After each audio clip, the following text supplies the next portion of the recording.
O vice-presidente Hamilton Mourão debocha das vítimas de tortura durante a ditadura militar. Este fim de semana, um trabalho jornalístico e historiográfico muito importante que nós noticiamos, né, já. O historiador Carlos Fico, do Rio de Janeiro, teve acesso a gravações do Superior Tribunal Militar, gravações de sessões do tribunal, em que os juízes, que são chamados de ministros, julgando alguns casos ali no Tribunal Militar, faziam referências à tortura.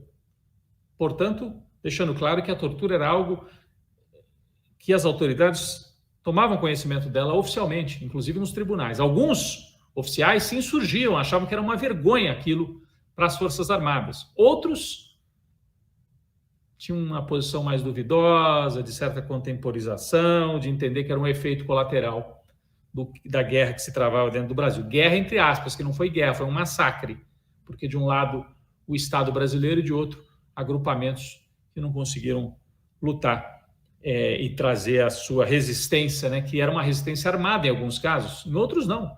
Muita gente que foi torturada não participava de agrupamentos armados. Por exemplo, o caso do Rubens Paiva, ex-deputado, ex-parlamentar. Por exemplo, Vladimir Herzog, jornalista, não tinha nada a ver com organização armada. Bom, no fim de semana saíram os áudios e hoje um jornalista foi cobrado do Mourão. General, como é que o senhor se posiciona em relação a isso? E olhem só como é que o vice-presidente general, mas é bom porque eles mostram, né, de maneira escancarada, como é que o Exército Brasileiro lida com essas questões. Então está aqui, ó. Mourão debocha da possibilidade de investigação da tortura.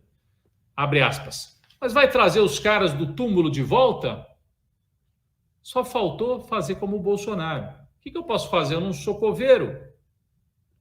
Então, quando o Bolsonaro falou aquilo sobre a pandemia, o que eu posso fazer? Eu não sou coveiro.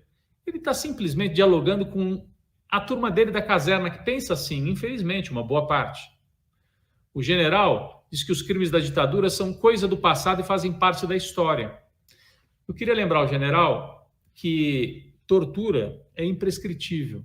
Desaparecimento de corpo, como a ditadura fez com os corpos, por exemplo, do Araguaia, de maneira deliberada, os comandados pela ditadura, depois de assassinar a turma que lutava lá no Araguaia, foram execuções, não é que eles morreram em combate, né? Mas foram executados e depois enterraram os corpos. Quando havia a possibilidade, já no fim da ditadura, de que os corpos fossem encontrados, há vários relatos de que usaram helicópteros para desenterrar e jogar em áreas mais remotas para que não houvesse localização. Então, esconder corpo, tortura, bom, são crimes inafiançáveis e há um entendimento de que são crimes contínuos, que não terminaram. Portanto, o crime continua. General, você é copartícipe de um crime. A gente sabe, né? O senhor sabe também. O senhor assume isso de maneira escancarada. Então, o vice Mourão debocha da tortura e recebe uma resposta aliás, recebeu várias respostas de parlamentares. Veio, por exemplo, do vice-presidente da Câmara. O vice-presidente da Câmara disse que não era possível aceitar esse tipo de declaração. O Renan Calheiros também. Olha como é que o Renan Calheiros se referiu a isso. É a dimensão da escória que chegou ao poder, ele disse depois de ouvir o deboche do Mourão em torno da tortura na ditadura. São trogloditas insensíveis, despreparados, disparatados, uma lástima, completou o senador Renan Calheiros. Então, a pergunta que eu faço, eles fazem de caso pensado? Eles acham que com isso eles ganham o voto de um setor de extrema-direita, mas e o setor mais de centro? Como é que será que fica? Ou até de centro-direita? Será que eles não vão consolidando uma imagem contra eles ao fazer esse tipo de afirmação? Ou estão jogando num tudo ou nada da extrema-direita? Aí está a resposta do Renan na tela. Dimensão da escória que chegou ao poder. É a escória. O general Mourão é representante da escória.